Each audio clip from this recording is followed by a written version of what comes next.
Ma mère et mon beau-père m'ont mise à la porte de chez moi pendant mes examens finaux pour faire de la place à leur vrai petit enfant, mais maintenant j'ai l'opportunité de les faire tous expulser de la maison. J'ai 19 ans, et mes parents m'ont mise à la porte il y a environ un an, juste quelques semaines après mes 18 ans. Et ce n'est même pas le pire. C'est arrivé en pleine période d'examens finaux du lycée, et je n'avais pratiquement nulle part où aller. J'ai eu une chance incroyable d'avoir de bons amis, car ma meilleure amie et ses parents m'ont accueilli chez eux, et je ne pourrai jamais assez les remercier pour ça. La raison pour laquelle mes parents m'ont expulsé, c'est que ma sœur aînée est tombée enceinte, et ils ont décidé qu'il était temps pour elle de revenir vivre à la maison afin qu'elle puisse recevoir les meilleurs soins. Et ce n'est même pas ma sœur biologique à 100%, c'est ma demi-sœur. Ma mère fréquentait Jacob, appelons mon beau-père comme ça, lorsqu'ils étaient à l'université, et elle est tombée enceinte quelques mois avant la fin de ses études. Mais elle était trop jeune à l'époque, donc elle a décidé de garder le bébé mais ne voulait pas se marier avec lui, puisque ce n'était qu'une aventure, et ils ont mis fin à leur relation. Jacob voulait quand même être père, alors ils ont décidé d'élever Seiya, appelons ma demi-sœur comme ça, ensemble et sont restés en contact. Quand Seiya avait 3 ans, ma mère a rencontré mon père biologique. Ils sont sortis ensemble pendant 2 ans et se sont mariés. 1 an après leur mariage, elle est tombée enceinte de moi et a de nouveau décidé de garder le bébé, mais mon père n'était pas prêt. Il voulait qu'elle interrompe la grossesse, mais ma mère ne pouvait pas accepter ça, donc ils ont fini par se séparer. Après que mon père ait quitté ma mère alors qu'elle était enceinte, elle a décidé de couper tous les liens avec lui et sa famille, et elle s'est réconciliée avec Jacob. Donc au moment de ma naissance, mon père n'était plus dans le tableau, et j'ai été élevé par ma mère et mon beau-père.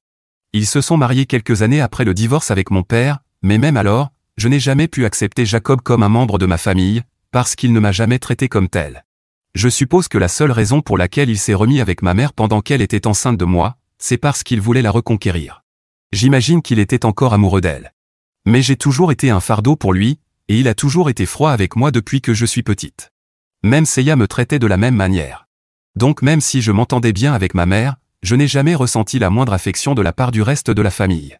Malgré le fait qu'on ait vécu comme une famille toute ma vie, ça n'a jamais rien signifié pour eux. Ils m'ont toujours traité comme une étrangère, et même si ma mère prétendait m'aimer autant qu'eux, ça n'a jamais été le cas, car elle ne reconnaissait jamais à quel point ils étaient distants avec moi. Quand j'étais plus jeune, j'ai vraiment essayé de créer des liens avec eux, mais j'ai toujours été repoussé. Donc, quand j'ai eu l'âge de comprendre ce qui se passait, j'ai abandonné l'idée d'avoir une relation avec Jacob et Seiya, et ça a toujours été comme ça depuis. Je n'aurais pas dû être surprise quand ils ont décidé de me mettre à la porte parce que Seiya était enceinte et voulait revenir vivre à la maison, mais je l'ai été. J'aurais dû savoir que pour Jacob, Seiya passerait toujours en priorité, peu importe qu'elle soit bien plus âgée que moi. Mais je pensais que ma mère prendrait ma défense, ce qu'elle n'a pas fait. Il y a environ 1 an, juste 2 jours avant le début de mes examens finaux, Seiya est arrivée et nous a annoncé qu'elle était enceinte. Elle a 6 ans de plus que moi, donc à ce moment-là, elle avait 24 ans. Et malgré cela, mes parents ont décidé de me mettre à la porte pour lui faire de la place afin qu'elle puisse économiser de l'argent. Seiya et son petit ami, avec qui elle est depuis le lycée, vivaient ensemble dans un petit appartement pas loin de chez nous. Je pensais qu'il était raisonnable de s'attendre à ce qu'elle continue à vivre là-bas, mais elle voulait revenir vivre à la maison parce qu'elle ne se sentait pas bien dans cet appartement seul.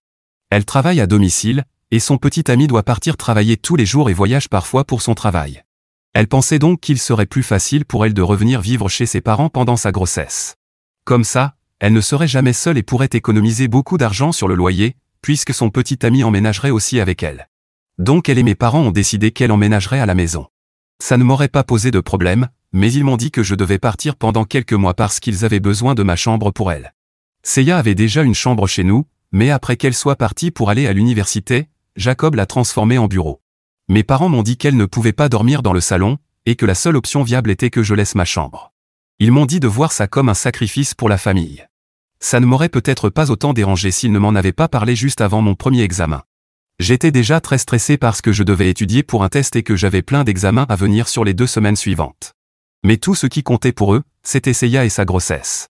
Donc j'ai tenu bon et je leur ai dit que je ne partirais pas, parce que Seiya n'avait jamais été ma famille, ne m'avait jamais traité comme tel, donc je n'avais pas à faire de sacrifice. Mes parents ont essayé de me raisonner, mais je trouvais leur demande ridicule et j'ai continué à me disputer avec eux jusqu'à ce qu'ils explosent. Jacob m'a dit que je devais partir avant la fin de la semaine ou qu'il me mettrait dehors, et que personne ne pourrait les en empêcher puisque j'étais adulte et qu'il était libre de décider qui vivait ou non dans sa maison.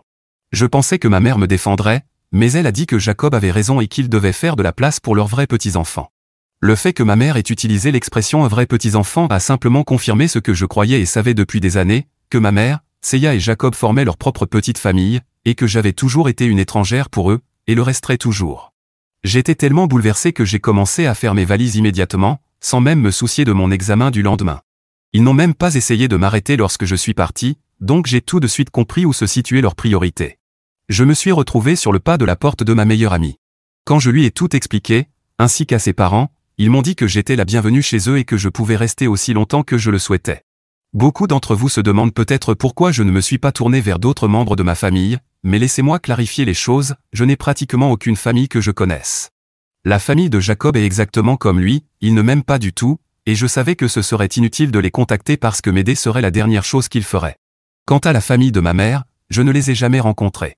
Apparemment, ses parents et le reste de notre famille l'ont coupée de leur vie quand elle est tombée enceinte de Seiya, parce qu'ils voulaient qu'elle se concentre sur ses études et ne voulaient pas qu'elle garde le bébé, car elle était trop jeune. Mais elle a décidé de garder le bébé malgré tout, et depuis, plus personne de sa famille ne lui a parlé. Ils n'ont même pas assisté à son mariage avec mon père ni à la naissance de Seiya, ni même à la mienne, ou du moins, c'est ce qu'elle m'a toujours dit. Donc, je ne pensais pas avoir de famille à qui demander de l'aide, et j'ai donc dû me tourner vers mes amis. Après avoir été mise à la porte et avoir commencé à vivre chez ma meilleure amie et sa famille, j'espérais constamment que ma mère me contacterait.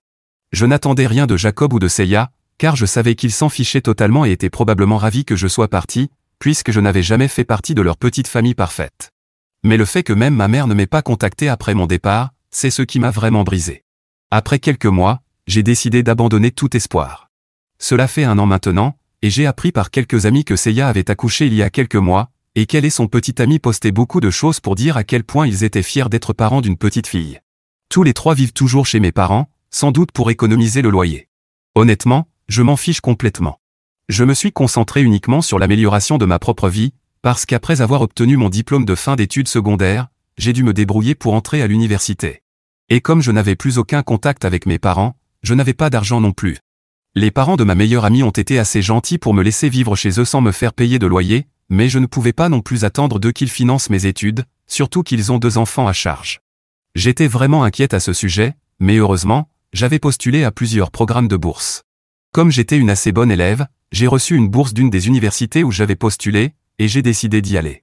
Même si ce n'était ni mon premier, ni même mon deuxième choix, je n'étais pas en position de refuser une opportunité, surtout que la bourse couvrait 60% de mes frais de scolarité. J'ai donc décidé de contracter un prêt étudiant avec l'aide des parents de ma meilleure amie, qui ont accepté d'être co-signataires du prêt. Mais je leur ai promis qu'ils n'auraient pas à s'inquiéter du remboursement, car je travaillerai tout en étudiant et je ferai tout pour le rembourser moi-même. Et c'est ce que je fais depuis. C'est difficile, mais au fond, je sais que je vais m'en sortir seul, et c'est aussi très gratifiant. Je n'avais pas eu de contact avec ma famille depuis 1 an, et je ne m'attendais pas non plus à ce qu'ils essaient de me recontacter. Mais étonnamment, ma mère m'a envoyé un email il y a 1 semaine pour me dire qu'elle voulait que je rentre à la maison pour le week-end, parce que je lui manquais beaucoup, à Jacob et Seiya aussi, soi-disant. Il savait qu'il m'avait traité injustement et voulait avoir une chance de se racheter. Dans le mail, ma mère était excessivement gentille et affectueuse, ce qui sonnait très faux. Appelez ça une intuition ou juste un instinct, mais j'ai tout de suite su qu'il y avait quelque chose de louche, et je n'ai pas répondu à cet email. Elle m'en a envoyé un autre quelques jours plus tard, mais je n'y ai pas répondu non plus. J'étais tenté de savoir ce qui se passait, mais j'étais certaine qu'il y avait une raison derrière ce changement de comportement. Il était très peu probable qu'ils aient soudainement pris conscience de leurs erreurs 1 an plus tard et qu'ils ressentaient subitement de la culpabilité. C'était possible, bien sûr, mais je les connais depuis toujours, et je sais quel genre de personnes ils sont, donc ça ne semblait pas crédible. Cependant, j'ai eu l'explication que je cherchais il y a 2 jours, quand mes grands-parents maternels m'ont contacté. J'ai été surprise qu'ils réussissent à me trouver, car je suis certaine que mes parents ne leur ont pas donné mes coordonnées. Ils m'ont dit qu'ils avaient dû poser beaucoup de questions autour d'eux, et qu'un de mes amis du lycée, finalement, leur avait fait suffisamment confiance pour leur donner mon numéro. Il s'agissait de ma meilleure amie, et je suis tellement contente qu'elle ne m'en ait pas parlé, car c'était une belle surprise et j'adore les surprises. Ou du moins les bonnes surprises. Quand ils m'ont appelé, j'ai eu du mal à croire que c'était vraiment eux parce que, comme je l'ai dit, je ne les avais jamais rencontrés, jamais vus, jamais entendus. Au début, j'étais très méfiante, mais ensuite ils ont fait un appel vidéo et m'ont montré plein d'albums photos avec des images de ma mère, des photos de son enfance et de son adolescence. Ils ont été très émus de me voir, et moi aussi. Je ne sais pas pourquoi, mais c'était comme ça. Bref, on a commencé à discuter, et je leur ai parlé de moi et de ma vie. J'ai essayé d'éviter le sujet de mes parents autant que possible, mais ça ne servait à rien car ils savaient déjà tout. Ils m'ont dit qu'une grande partie de la raison pour laquelle ils n'avaient pas pris contact plus tôt venait de mes parents, et qu'ils avaient récemment découvert la vérité, ce qui les avait poussés à me joindre. J'étais très confuse, parce que jusqu'à présent, je croyais que mes grands-parents avaient coupé les ponts avec ma mère parce qu'elle était tombée enceinte trop jeune. C'est tout ce que je savais, parce que c'est ce que ma mère m'avait raconté. Mais apparemment, il y avait bien plus que ça. La véritable raison pour laquelle ils n'avaient pas été en contact toutes ces années, ce n'était pas parce qu'ils étaient contre la grossesse de ma mère à un si jeune âge, mais parce qu'ils étaient contre sa relation avec Jacob. Ma mère m'avait raconté plein de mensonges sur ses propres parents pour préserver l'image parfaite de Jacob. Mes grands-parents avaient en réalité été plutôt compréhensifs concernant la grossesse et lui avaient dit que c'était à elle de décider si elle voulait garder le bébé ou non. Mais ils n'approuvaient pas sa relation avec Jacob car, à l'époque, il était accro à certaines substances. Ils avaient grandi dans le même quartier, fréquenté le même lycée et la même université. Donc, mes grands-parents savaient parfaitement ce que Jacob avait fait depuis le lycée et ne voulaient pas qu'il fréquente leur fille. Ils lui ont posé un ultimatum, ils étaient prêts à la soutenir pendant la grossesse et même après, car elle allait évidemment avoir besoin de soutien financier. Leur seule condition était qu'elle rompe avec Jacob, parce qu'ils ne voulaient pas qu'il ait une mauvaise influence sur elle. Après avoir longuement réfléchi, ma mère a décidé de rompre avec Jacob, parce que malgré tous ses efforts, il n'arrivait pas à changer de comportement. Je pense que c'était la meilleure décision qu'elle ait prise, mais j'imagine qu'elle a commencé à en vouloir à mes grands-parents. Ils ont réussi à obtenir la garde exclusive de Seiya à sa naissance, et Jacob n'a eu droit qu'à des visites surveillées pendant les premières années. Petit à petit, il a réussi à terminer son diplôme et à suivre une cure de désintoxication, mais mes grands-parents ne lui faisaient toujours pas confiance. Et ils avaient raison d'être prudents, car il rechutait tous les quelques mois et restait une mauvaise influence pour ma mère et Seiya. C'est alors qu'ils ont présenté ma mère à mon père, le fils d'un ami de la famille. Après s'être vue de manière intermittente pendant quelques années, ma mère a fini par l'épouser parce qu'elle avait perdu tout espoir que Jacob s'améliore un jour. Mais je ne pense pas qu'elle l'ait jamais vraiment oublié. Un an après son mariage, elle a repris contact avec Jacob et ils ont commencé une liaison. Elle est ensuite tombée enceinte une seconde fois et a dû avouer son infidélité à mon père, car elle ne pouvait tout simplement pas imaginer une vie sans Jacob. C'est cette infidélité qui a provoqué son divorce avec mon père et, par la suite, son mariage avec Jacob. Donc, tout ce qu'elle m'avait dit à propos de mon père était un énorme mensonge. Après ma naissance, plusieurs tests de paternité ont été effectués, heureusement, je n'avais aucun lien biologique avec Jacob, j'étais bien la fille de mon père biologique. Et c'était une excellente nouvelle, car je n'aurais jamais voulu être la fille biologique de Jacob. En fait, mon père avait même obtenu une garde partielle pendant un certain temps, mais je m'en souviens à peine, car j'étais très jeune. Malheureusement, mon père est mort dans un accident de voiture quand j'avais 4 ans, ce qui a rendu encore plus facile pour ma mère de me mentir pendant tout le reste de ma vie. La famille de mon père n'a plus voulu entendre parler de moi après sa mort, ce qui a arrangé ma mère. Quant à mes grands-parents maternels, ils ont été très bouleversés en apprenant que ma mère avait eu une liaison avec Jacob.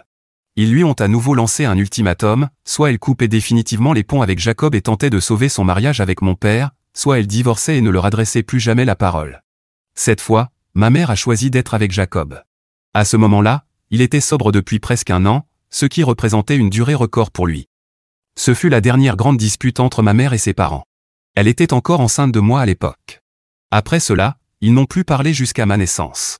Quand mes grands-parents ont fini par s'adoucir et voulu reprendre contact pour me voir, Jacob a refusé de faire semblant de former une famille heureuse avec eux à cause de la façon dont il l'avait traité dans le passé.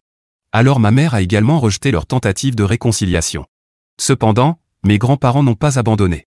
Ils ont continué à essayer de lui parler tous les quelques mois, mais elle n'a jamais accepté de les réintégrer dans sa vie.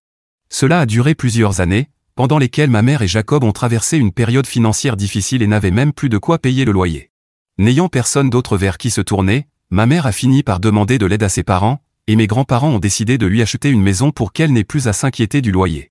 Mes grands-parents pensaient qu'un tel geste généreux inciterait leur fille à reprendre contact avec eux et qu'ils pourraient enfin former une famille unie, mais cela ne s'est jamais produit.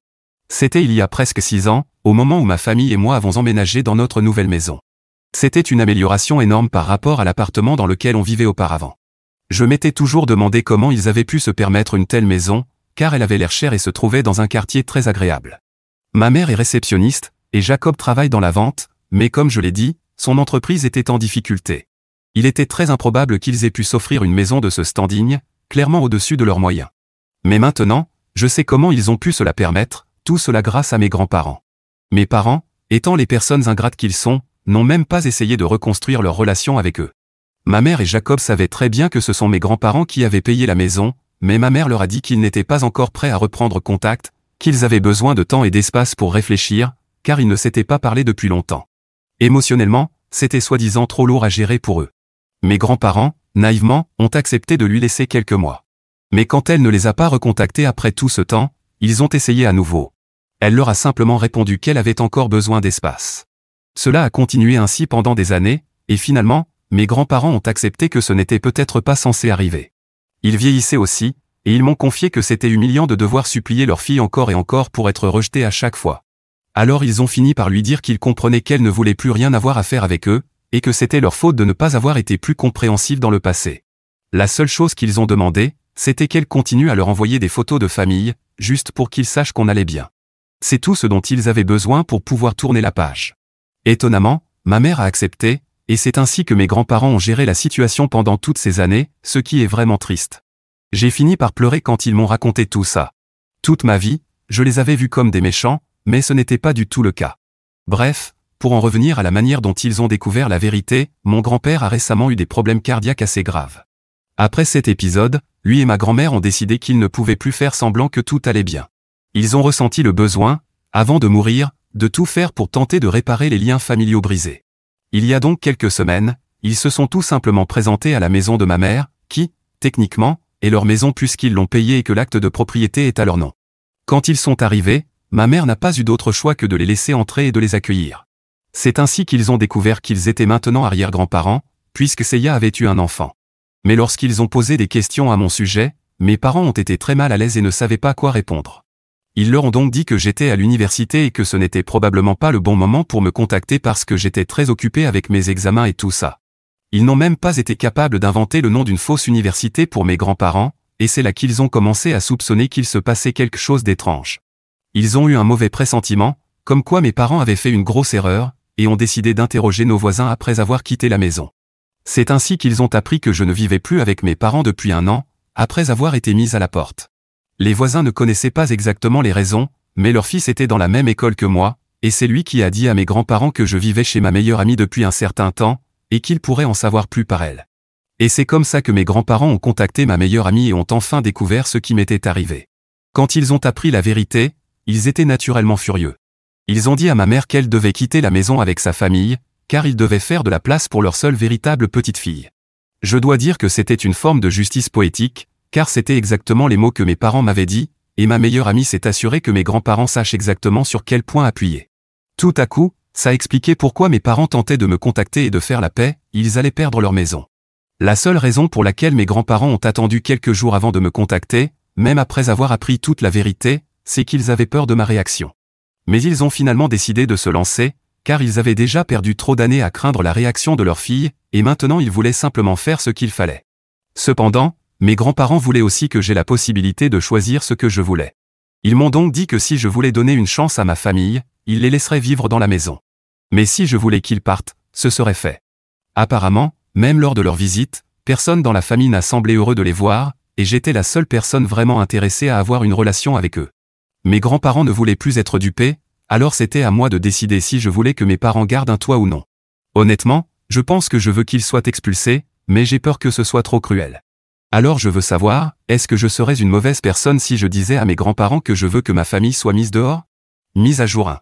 Tout d'abord, merci énormément pour tous les commentaires et le soutien que j'ai reçu depuis la publication de mon message. Cela signifie énormément pour moi et je vous suis très reconnaissante. Quant à ma décision, j'ai décidé que je voulais que ma famille quitte cette maison. J'en ai parlé à mes grands-parents il y a quelques jours, et ils sont maintenant en train de lancer la procédure d'expulsion. Évidemment, il y a beaucoup d'aspects juridiques, mais mes grands-parents m'ont dit que je n'avais pas à m'en soucier. Mes parents, et surtout Seiya, essaient de jouer sur la corde émotionnelle.